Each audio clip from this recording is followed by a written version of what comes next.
Hey, good morning, everybody. This is Bill with NotaryCoach.com. Today I want to talk a little bit about some of your business development, and this is especially for those of you who decide to do this job as a mobile notary and signing agent for the mortgage industry as a full-time gig. I know, especially in times right now when the interest rates are starting to creep back up, the refinance market kind of dries up a bit, at least for a small period of time. So it feels like there's not enough signings out there. But we're also, across the country, in a real nice, almost a real estate boom. It's a good time to be in real estate. So as a mobile notary, how do you cash in on that? One of my favorite gigs that I have with two of my clients is where I just sit in on at their title company, and I actually do signings for new build construction. So if you're looking for an awesome opportunity, it can be lucrative, it can be fun, I recommend taking a look at that. So a lot of builders, especially ones that are established and maybe even nationwide or in multi-states, they have their own title companies or title companies that work under their umbrella. And you can reach out to them and introduce yourself, negotiate. A lot of times what I've found is they use kind of the biggest signing companies out there, and then there's a lot of issues. It's hard to do quality control when you own a signing company that big.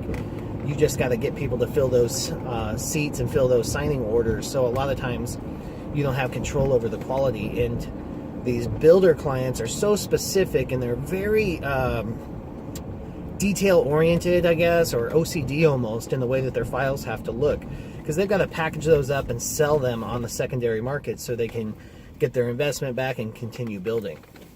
So there's a lot of opportunity there. So you can set a set rate where you'll sit in on their title company. At the end of the month, it's extremely busy. At the beginning of the month, not so much usually.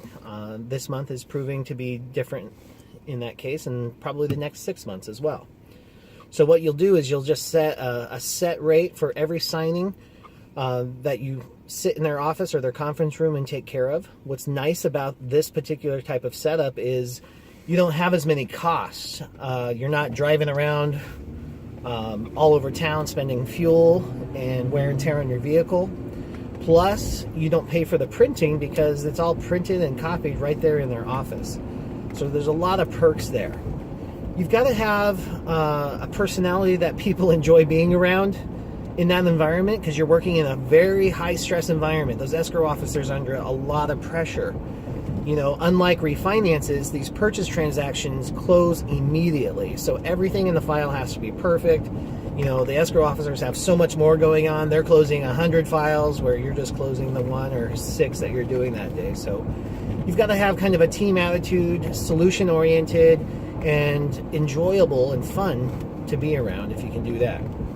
You also have to kind of know your place and know when to back off a little bit too, whenever it's pretty hectic. The other way that you can structure this type of arrangement is to set a flat rate for the day. A lot of title companies I found like this because it usually works more in their favor. So if you decide to do something like that, I would highly encourage you to choose a fair rate that's good for both you and the title company, like a true win-win. Bear in mind that at some point down the road, you might have to subcontract the work out. So you want to pick a rate that's going to make sense for you to bring somebody else in to do the work and maybe give you a little bit of a cut of the action as well. So keep that in mind.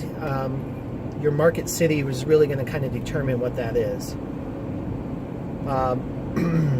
And then the other thing I really wanted to share on that is, if you decide to do a flat daily rate, make sure that you cap off the number of signings that they get in that day, whether it be 6, 7, 8, or 9. What I have found is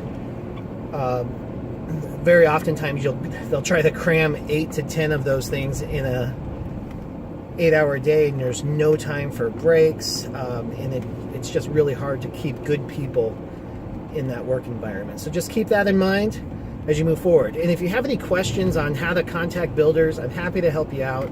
just send me an email at notarycoach@gmail.com, or just post a comment down below, and I'll do my best to get those answered. Thank you very much. Hope you guys are having a great day.